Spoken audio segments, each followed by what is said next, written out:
नरेंद्र मोदी की जगह पर रैलियों पर भी हमारी नजर रहने वाली है। दरअसल आखिरी 2 चरणों के लिए जोरदार प्रचार का सिलसिला जारी है। हरियाणा और पंजाब में प्रधानमंत्री की रैली होगी। भिवानी महेंद्रगढ़ में प्रधानमंत्री रैली करते हुए नजर आएंगे और उस रैली से जुड़ी भी तस्वीर हम आप तक पहुंचाएंगे, क्योंकि प्रधानमंत्री ने राष्ट्रीय कार्यकारिणी की उस बैठक को भी याद करिए जिस बैठक में अपने कार्यकर्ताओं से संकल्प लिया था कि आने वाले 100 दिन हर एक कार्यकर्ता के लिए बहुत अहम है। और इसी संकल्प को पूरा करने के लिए बीजेपी का हर एक तबका इस वक्त ग्राउंड पर है। खुद प्रधानमंत्री लगातार ताबड़तोड़ रैलियां और प्रचार करते हुए नजर आ रहे हैं। तो चलिए 2 तस्वीरें अब आपकी टीवी स्क्रीन पर हम आपको दिखा रहे हैं। सबसे पहली तस्वीर, क्योंकि प्रधानमंत्री ने इस जिम्मेदारी को अपने कंधे पर लिया है, प्रधानमंत्री का तूफानी प्रचार प्रसार लगातार जारी है, तो वहीं दूसरी तरफ विपक्ष पर भी प्रधानमंत्री लगातार हमला करते हुए नजर आ रहे हैं। ये 2 तस्वीरें हैं, जिन 2 तस्वीरों के जरिए आप ये समझिए इस लोकसभा चुनाव का आखिर मिजाज क्या है।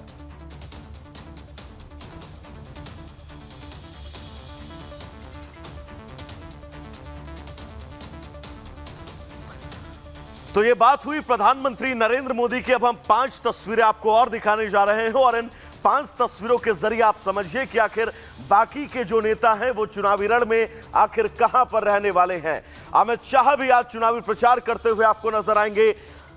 उत्तर प्रदेश के मुख्यमंत्री योगी आदित्यनाथ, जिन्होंने यूपी मिशन के साथ साथ कई राज्यों में बीजेपी के इस मिशन को संभाल रखा है, वो भी चुनावी प्रचार में नजर आएंगे।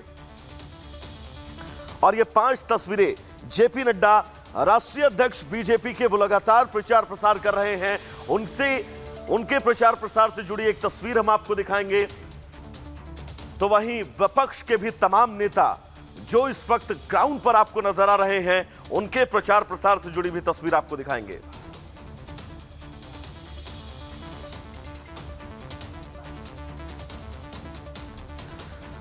तो प्रधानमंत्री नरेंद्र मोदी लगातार प्रचार प्रसार कर रहे हैं और यकीन मानिए इस बार प्रधानमंत्री नरेंद्र मोदी जब प्रचार करने निकले तो मंच से वो लगातार विपक्षियों पर लगातार जो हमले बोल रहे हैं, उन हमलों के बाद काउंटर विपक्ष कैसे करे उसे सोचना पड़ रहा है। एक रिपोर्ट हम आपको दिखाते हैं ताकि आप प्रधानमंत्री के इस प्रचार प्रसार को भलीभांति समझ पाएं।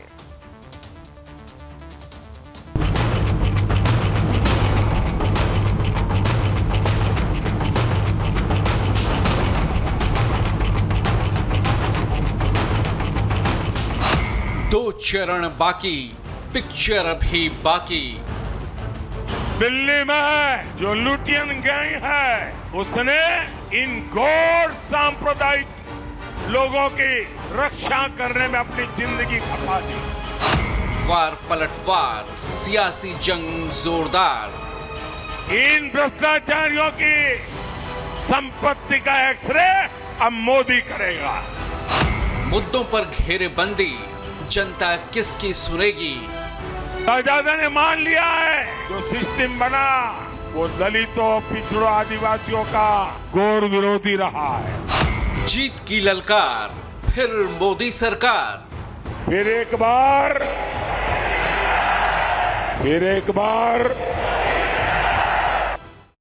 4 जून को क्या होगा, पूरा देश टकटकी लगाए उस नतीजे का इंतजार कर रहा है। देश में 5 चरणों का मतदान पूरा हो चुका है और आज 6ठे चरण के रण के प्रचार का आखिरी दिन है। जैसे क्रिकेट के मैदान में आखिरी ओवर की 2 गेंदों पर मैच का रुख पलटने की कोशिश की जाती है,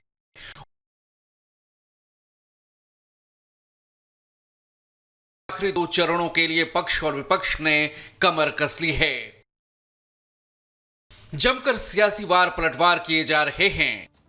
आखिरी ओवर में राहुल के सिस्टम वाले एक बयान ने बीजेपी की बाँछें खिला दी है। अब तक ओबीसी और पिछड़े के नाम पर सरकार को घेरने की कोशिशों में जुटे राहुल के इस फुलटॉस बयान पर पीएम मोदी ने छक्का लगा दिया है। कांग्रेस के शहजादे ने एक बड़ा सच स्वीकार कर लिया।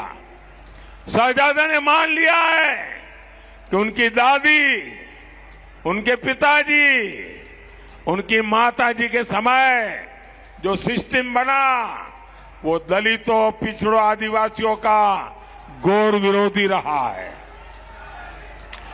कांग्रेस के इसी सिस्टम ने एससी, एसटी, ओबीसी की कितनी ही पीढ़ियों को तबाह किया। राहुल के सिस्टम पर बयान ने कांग्रेस के सच को बेपर्दा कर दिया है। पीएम मोदी अब लोकसभा चुनाव के आखिरी 2 चरणों में मिशन 400 पार के संकल्प को पूरा करने में जुटे हैं। आज पीएम मोदी दोपहर 2 बजे पहले हरियाणा के भिवानी महेंद्रगढ़ में प्रचार करेंगे। उसके बाद शाम 4:30 बजे पंजाब के पटियाला में पीएम की मेगा रैली होगी। आखिरी 2 चरणों में देश में 114 सीटों पर मतदान होने हैं और दिल्ली, हरियाणा की सभी सीटों पर इसी चरण में मतदान होना है। पूर्वांचल में भी आखिरी 2 चरणों में ही मतदान है। जाहिर है ऐसे में पीएम का प्रहार राहुल के साथ साथ अखिलेश पर भी जोरदार है। ये दोनों शहजादे अब मिलकर अफवाह उड़ा रहे हैं। ये कहते हैं यूपी की 79 सीट जीत जाएंगे। मैं पहले सुना करता था कि लोग दिन में सपने देखते हैं। मुझे अब पता चला दिन में सपना देखने का मतलब क्या होता है। 4 जून को यूपी की जनता इनको नींद से जगाने वाली है।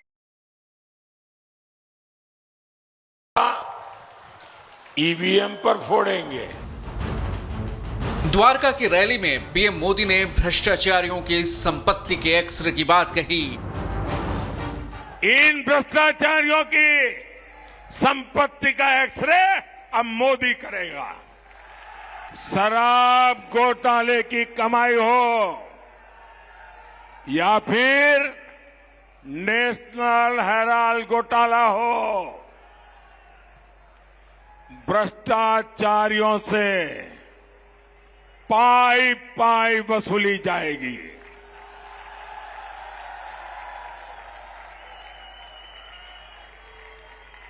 जिसने लूटा है उसे लौटाना ही पड़ेगा। पीएम मोदी के साथ बीजेपी के तमाम दिग्गज नेता 400 पार के नारे को दोहरा रहे हैं और दावा कर रहे हैं कि आखिरी 2 चरणों में जनता 400 पार के नारे को हकीकत में बदल देगी। इंडी गठबंधन की तुष्टीकरण की राजनीति पर भी पीएम लगातार प्रहार कर रहे हैं। ये लोग देश के बजट का 15% माइनॉरिटी के लिए रिजर्व करना चाहते हैं। ये लोग बैंकों से मिलने वाले लोन वो भी धर्म के आधार पर देना चाहते हैं। ये धर्म के आधार पर सरकारी टेंडर देना चाहते हैं। ये धर्म के आधार पर स्पोर्ट्स में खिलाड़ियों की एंट्री करवाना चाहते हैं। ये वोट बैंक पॉलिटिक्स की पराकाष्ठा है। अपने वोट बैंक को खुश करने के लिए ये लोग सीएए का विरोध कर रहे हैं। अपने इसी वोट बैंक को खुश करने के लिए इन्होंने देश भर में घुसपैठियों को बसा दिया है। जाहिर है 24 का सियासी रण जोरदार है। मुद्दों की भरमार है, वार पलटवार है और बस कुछ दिनों का इंतजार है। 4 जून को सबके दावों और वादों का हिसाब देश के सामने होगा। Bureau report, Republic Bharat.